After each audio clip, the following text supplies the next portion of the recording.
I love this monthly post that you do, and you get so much attention for it. And thank you for doing it for all of us in legal tech. You know which one I'm talking about. Um, how long have you been doing this? What caused you to start this? And what are the cycles that you've seen since you've been doing it? And where do you think we're going in the next year to 2 to 3? And tell everybody what I'm talking about. Yeah, I mean, you could probably show a screenshot here, but every month I've been doing it since I think January 2022, where I take a look at legal tech funding over the past month, the previous month, and compare that year over year to the same month in the previous year. I have been keeping track of every legal tech funding for almost 5 years since I started. I also keep track of M&A and try to keep track of hires and partnerships as well. But the reason I did that when I first started at Law 360 almost 5 years ago was I was fresh to this industry, brand new, and I wanted to understand what was going on. I know things are constantly changing, and for me, writing things down helps a lot. So that's why I made a whole spreadsheet and I keep track of all the legal tech funding in the industry.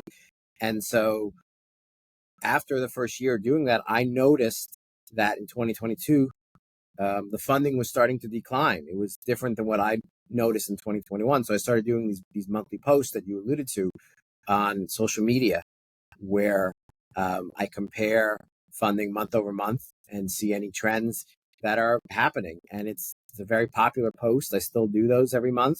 In terms of where the industry is now, obviously AI is still big in terms of where a lot of funding is going. That seems to be driving it.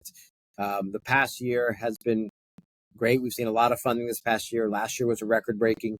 2025 is shaping up to be potentially record-breaking, but we'll see. There were some big mega deals last year in 2024. Clio. Clio, Everybody, yeah, Clio Clio. and VLAX. Yes. There's still some big acquisitions this year. In fact, it looks like in Q3, as Q3 wraps up, it looks like that might have seen a big increase in M&A activity year over year.